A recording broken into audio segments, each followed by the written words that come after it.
When the new expert map Tricky Tracks first came out, there was a whole bunch of strategies that I wanted to try on it, one of which was the Inferno ring. Just putting an Inferno ring here in the middle, then giving it a bunch of buffs will actually give it enough range to cover kind of everything, but a little thing came around, which was the map got buffed to the speed it's supposed to be, and now it's a lot more difficult, so you might be seeing this face a little bit when you play it. So let's go into Tricky Tracks now that the map is buffed. This is going to be the first actual challenge that I'm going to be doing with the buffed version of the map, and we're going to be seeing just how hard this map is and if I'll be able to beat this challenge with the amount of cash spare that I find kind of good. Really the goal would be at least 25,000. I feel like it is tricky, I know that, as it's now Tricky Tracks officially, so I'm not really gonna expect a lot, I'm gonna be honest, especially because I haven't played this map. I'm kind of new to it, so there might be a few gimmicks that I might figure out a little bit later on.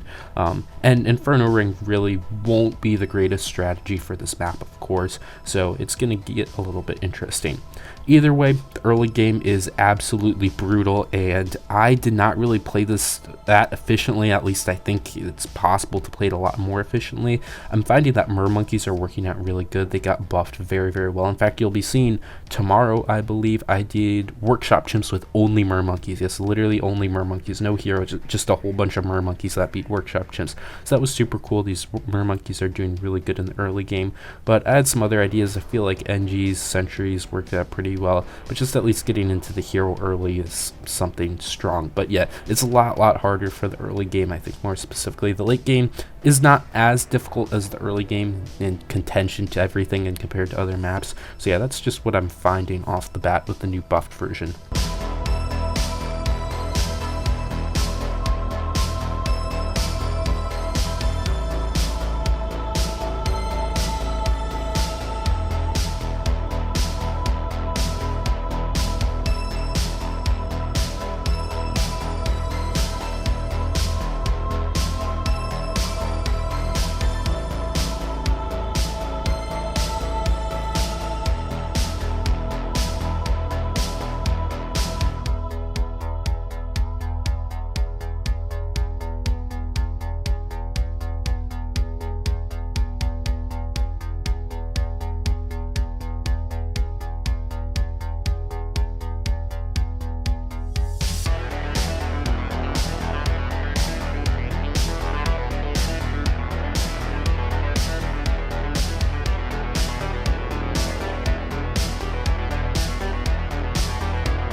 So speeding along past this early game, I have a whole bundle of towers. This is not the cleanest thing, of course, but I am able to get into the bads, which still is working out very well. I could get the bads up before round 50 with pretty much most heroes, and then that will allow me to save up a good $50,000 into round 80. I think it can kind of go past round 81 a little bit if the save up tower is particularly strong. In this case, it's a ring of fire, nothing kind of crazy strong. So we're just going to be getting that 50,000 for round 80 and then grabbing the eye ring and then moving along with that.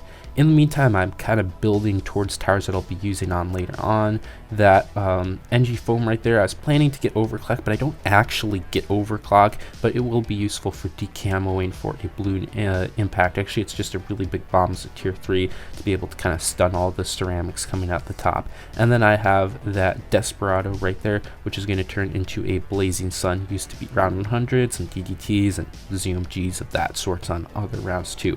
Very useful. This round 100 is pretty scary because it comes in and it comes out very quickly.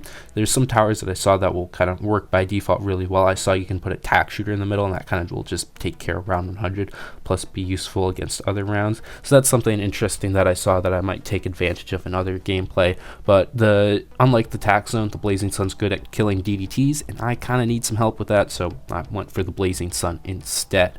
And that should work out pretty well, and generally just this mid game shouldn't really be too much of an issue, and I'll be able to go into the Inferno ring, then have some fun with it in the late game. And generally, as I said before, I think the late game's kind of easier compared to the early game, at least compared to the way that the two are scaled in other maps, and I definitely think that's true. Once it got buffed, I did a black border on this map. I didn't really record it. I was kind of like working on it with the balloon a little bit. I don't think he's going to use it because my strategy involved a little bit too many abilities for his likings. I know he likes using no abilities at all, so that probably won't be the best suited for him, but I've just found the late game to be a lot easier. It took me a bunch of tries to kind of figure out what was going on and what would be consistent in the early game. Once I got past round 36, I did 36 through 100 all in one try, to start placing down my bomb shooters with Striker Jones, got Bomb Blitz and a Moab Eliminator and a whole bunch of other stuff, and I just beat all of that first try. So for a black border, it really isn't that difficult to do the late game. It's still pretty straightforward. A lot more harder than the original map, though. Actually significantly harder. I believe it's about 60% harder. If somebody can correct me on like the exact difference of speed that they come in and out, that would be useful. But yeah, generally just your experiences on it might be some good insight to like see what other people are thinking about this map difficulty for now. But for challenges, I think it's gonna be hard to get cash spare. It's not an easy map unless the tower is like really great for it. Like I might be doing some Grandmaster Ninja cash spare stuff. That would be really fun to see.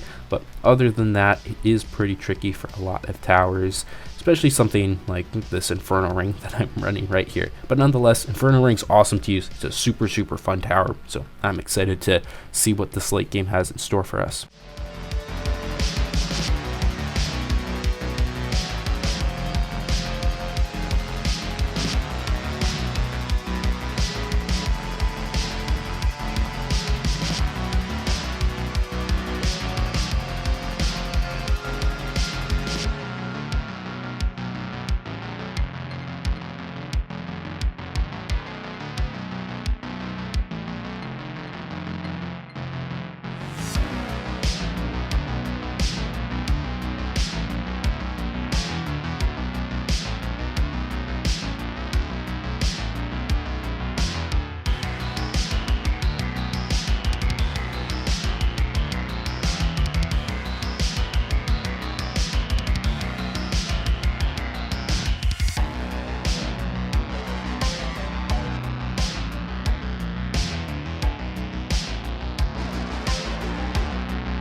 So moving along, once I got Inferno ring, all of these 80 rounds were super easy. Really, this late game was pretty easy until round 98, I'm going to be honest. I just got some basic towers that I will be needing. I'm going to need that Blazing Sun. I'm going to alch buff the Inferno ring. I'll get stim, so it will have an extra pierce for its meteor, along with being able to alch buff Gwen, which is very good. I'll get that Bounty Hunter, which is going to be a great buff to increase its range big time, and then also the Blazing Sun. That those guys together will be able to take out round 100. Now I went for a 520 on here, but I feel like 502 would be better because I do come into a lot of issues with DDT still, even with Blazing Sun, and the 502 definitely would be a lot more effective. However, it wouldn't have the range to be able to cover the last few lanes, which I think would be good. So I really don't know what would be the best cross path in this case scenario.